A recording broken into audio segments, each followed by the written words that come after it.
प्यारे विद्यार्थियों, आज अपने नीट 2018 के पेपर को सोल्व करेंगे। एक वीडियो मैंने पहले डाला था जिसमें 10% अपने सोल्व किए थे। 10% आज अपने सोल्व करेंगे, लेकिन उससे पहले आपको 54 और 55 नंबर क्वेश्चन के उत्तर कमेंट बॉक्स में लिखने हैं। तो 54 नंबर क्वेश्चन है, निम्नलिखित अपसारी विकास के उदाहरण में से गलत विकल्प का चयन कीजिए। और 55 नंबर क्वेश्चन है, किस रोग में मच्छर द्वारा संचरित रोगाणु के कारण लसिका वाहिनियों में चिरकाली शोध उत्पन्न होता है। तो इन दोनों क्वेश्चनों के उत्तर पिछले वीडियो में मैंने बताए थे। तो अगर आपने वीडियो देखा है और आपको याद है तो आप जल्दी से उसको कमेंट बॉक्स में लिखिए और अभी अपने आगे के 10% सोल्व करते हैं। तो अगला क्वेश्चन जो पूछा गया था वो था कि निम्नलिखित में से कौन सा स्व प्रतिरक्षा रोग नहीं है। तो 4 रोगों के नाम दिए थे जिसमें कौन सा स्व प्रतिरक्षा रोग नहीं है। तो सोरियासिस जो होता है वो एक स्किन डिजीज़ है, त्वचा की बीमारी है जिसमें त्वचा पर लाल रंग के चकत्ते हो जाते हैं और ये एक स्व प्रतिरक्षा रोग है। विटिलिगो ये भी त्वचा का रोग है जिसमें त्वचा पर सफ़ेद रंग के चकत्ते हो जाते हैं बड़े बड़े, तो ये भी स्व प्रतिरक्षा रोग है। रुमेटिक संधिशोथ, इसमें जो जोड़ होते हैं वो दर्द करने लगते हैं क्योंकि जो कार्टिलेज होती है और जो सिनोवियल कला होती है या मेम्ब्रेन होती है उसके अगेंस्ट शरीर में एंटीबॉडी का निर्माण हो जाता है। तो ये भी स्व प्रतिरक्षा रोग है। तो कौन सा स्व प्रतिरक्षा रोग नहीं है? अल्जाइमर इसका उत्तर होगा, क्योंकि अल्जाइमर के अंदर न्यूरोट्रांसमीटर की कमी हो जाती है, एसिटाइलकोलिन की कमी हो जाती है जिसके कारण ये रोग होता है। तो अल्जाइमर डिजीज़ है वो स्व प्रतिरक्षा रोग नहीं है। अगला प्रश्न पूछा गया था कि दूध के दही में रूपांतरण से उसकी अच्छी पोषक क्षमता किसकी वृद्धि के कारण होती है। तो दूध से जब दही का निर्माण होता है तो कौन सी विटामिन की मात्रा बढ़ जाती है? तो इसका उत्तर होगा विटामिन B12। विटामिन B12 की मात्रा दूध में कम होती है और दही में ज़्यादा होती है। विटामिन B12 शरीर में रुधिर के निर्माण के लिए आवश्यक होता है और इसकी कमी से कल जैसे मैंने आपको बताया था पर्नीशियस अनीमिया हो जाता है। तो ये विटामिन बहुत इम्पोर्टेंट है और जो दही में ज़्यादा मात्रा में पाया जाता है। अगला प्रश्न पूछा था, निम्नलिखित अभिलक्षणों में से कौन से मनुष्य में रुधिर वर्गों की वंशागति को दर्शाते हैं। तो इसमें पहला ऑप्शन है प्रभाविता। तो मनुष्य में रुधिर वंशागति में प्रभाविता पाई जाती है। ए और बी जो होते हैं एलील वो ओ पर प्रभाविता दर्शाते हैं। सह प्रभाविता भी पाई जाती है। जब ए और बी आते हैं तो ये दोनों ही प्रभावी होते हैं और सह प्रभाविता दर्शाते हैं।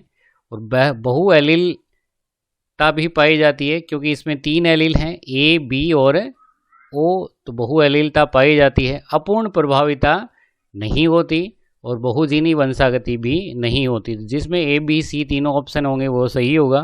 तो इसका उत्तर होगा उत्तर नंबर 4। अगला प्रश्न है, अनेक कशेरुकों के अग्रपाद की अस्थि संरचना में समानता किसका उदाहरण है। तो अगर संरचना में समानता पाई जाती है तो वो समजातता का उदाहरण होता है। तो इसका उत्तर है समजातता। अनुकूली विकिरण इसका उदाहरण है। डार्विन की फिंच जो होती हैं वो अनुकूली विकिरण का उदाहरण है। अगला जो प्रश्न पूछा था वो था, निम्नलिखित जंतुओं में से कौन से जंतु कायांतरण नहीं करते। तो कायांतरण उनमें पाया जाता है जिनमें लार्वा पाया जाता है, और कायांतरण होता है तो उनमें अप्रत्यक्ष परिवर्धन होता है और लार्वा अवस्था पाई जाती है। तो स्टारफिश में मोथ में और ट्यूनिकेट्स में, इनमें लार्वा अवस्था पाई जाती है, तो इनमें कायांतरण भी होता है। तो इसका उत्तर होगा उत्तर नंबर 1 केचुआ। केचुए के अंदर लार्वा अवस्था नहीं होती, अर्थात कायांतरण भी इसमें नहीं पाया जाता। अगला क्वेश्चन था, निम्नलिखित में से कौन सा जंतु समतापी नहीं है? तो जो पक्षी होते हैं और जो मैमल्स होते हैं या स्तनधारी होते हैं वो सब समतापी होते हैं। अन्य जो जीव होते हैं वो समतापी नहीं होते। तो मैक्रोपस समतापी होता है। मैक्रोपस ये जूलॉजिकल नेम है कंगारू का। सिटकुला ये तोता होता है, तो ये भी समतापी है। इसका उत्तर होगा किलोन, जो कि एक टर्टल होता है, एक कछुए जैसी प्रजाति है, जो कि रेप्टाइल्स में आता है, सरीसृपों में आता है, तो ये समतापी नहीं होता। ये कोल्ड ब्लडेड का उदाहरण है।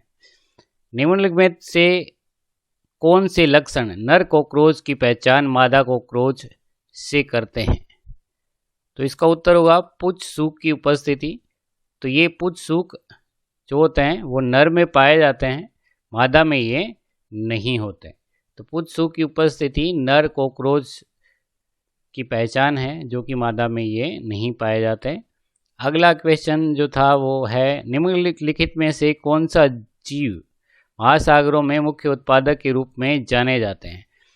तो डायनोफ्लैजिलेट्स, यूग्लिनॉइड्स, साइनोबैक्टीरिया और डायटम्स ये सारे ही महासागरों में पाए जाते हैं और उत्पादक के रूप में कार्य करते हैं, प्रकाश संश्लेषण करते हैं। लेकिन सबसे ज़्यादा जो महासागरों में प्रकाश संश्लेषण करते हैं वो जीव होते हैं डायटम्स। तो इसका उत्तर होगा डायटम्स। अगला जो प्रश्न था वो है, सीलिएट्स अन्य सभी प्रोटोजोअन से किस प्रकार भिन्न हैं?